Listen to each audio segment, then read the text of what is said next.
ধূপগুড়ি হাসপাতালে মহিলা চিকিৎসককে হুমকি দেওয়ার অভিযোগ। হুমকির অভিযোগ এক মহিলা রোগীর বিরুদ্ধে। অভিযোগ অস্বীকার রোগীর। চিকিৎসকের বিরুদ্ধে পাল্টা দুর্ব্যবহারের অভিযোগ। ব্লক স্বাস্থ্য আধিকারিকের কাছে ডাক্তারের নামে লিখিত অভিযোগ দায়ের করেছেন ওই রোগী। ধূপগুড়ি হাসপাতালে মহিলা চিকিৎসককে হুমকি দেওয়ার অভিযোগ সামনে আসছে। এক মহিলা রোগীর বিরুদ্ধে অভিযোগ অস্বীকার রোগীর। ডাক্তারের বিরুদ্ধে পাল্টা দুর্ব্যবহারের অভিযোগ। কৌস্তব ভৌমিক আমাদের প্রতিনিধি রয়েছেন ফোন লাইনে।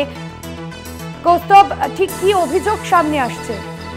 দেখো ভাস্বতী, একটা বিষয় আমরা দেখছি রাজ্য জুড়ে যে সমস্ত চিকিৎসকরা কর্তব্যরত রয়েছেন তারা কিন্তু বারবার অভিযোগ আনছেন, হুমকি এবং নানান রকম তাদের নিরাপত্তাজনিত যে ইস্যুগুলি সেটা তুলে ধরছেন। এবং সেই রকম দেখা গেল যে আজ ধূপগুড়ি মহকুমা হাসপাতালে এক রোগীর চিকিৎসা করাতে আসেন। সেই রোগী অভিযোগ করেন যে দীর্ঘক্ষণ তিনি লাইনে দাঁড়িয়েছিলেন এবং যখন চিকিৎসা করাতে তিনি যখন চিকিৎসকের সামনে যান, চিকিৎসক তার সাথে দুর্ব্যবহার করেন এবং তার হাত থেকে মোবাইল ফোনটা কেড়ে ভেঙে দেওয়া হয়।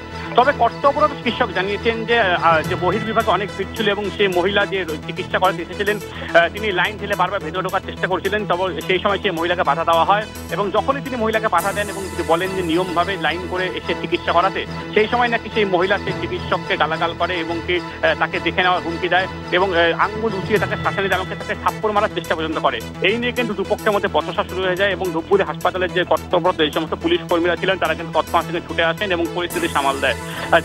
যে রোগিনী সেখানে এসেছিলেন চিকিৎসা করাতে, ইতিমধ্যে এই বিষয়ে ব্লক স্বাস্থ্য আধিকারিককে একটি লিখিত অভিযোগ জানিয়েছেন। পাশাপাশি সেই চিকিৎসক জানিয়েছেন যে প্রতিনিয়ত তাদেরকে নানানভাবে নানান রকম হুমকির সম্মুখীন হতে হচ্ছে, কখনো রোগী বা কখনো রোগীর আত্মীয় পরিজন।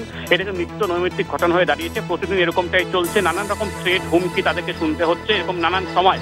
এই বিষয়ে কিন্তু তিনিও বলেছেন যে তিনি ঊর্ধ্বতন কর্তৃপক্ষকে বিষয়টি জানাবেন। তবে ব্লক স্বাস্থ্য আধিকারিক অঙ্কুর চক্রবর্তী এই নিয়ে কোনো মন্তব্য করেনি। তিনি জানিয়েছেন সমস্ত বিষয়টি তিনি সিএমওইচকে জানিয়েছেন এবং সিএমওইচ বিষয়টি দেখছেন। জলপাইগুড়ির যিনি মুখ্য স্বাস্থ্য আধিকারিক রয়েছেন তিনি জানিয়েছেন যে একটা অভিযোগ আমরা পেয়েছি, সমস্তটা খতিয়ে দেখা হচ্ছে। তবে চিকিৎসকরা বারবার যে একটা অভিযোগ করছে যে চিকিৎসা করাতে এসে দিনরাত তাদেরকে নানান রকম হুমকির শিকার হতে হচ্ছে এবং তারা কিন্তু যথেষ্ট আতঙ্কিত রয়েছে। একদমই ধন্যবাদ জানাবো। কৌস্তব ভৌমিক আমাদের প্রতিনিধি ছিলেন ফোন লাইনে।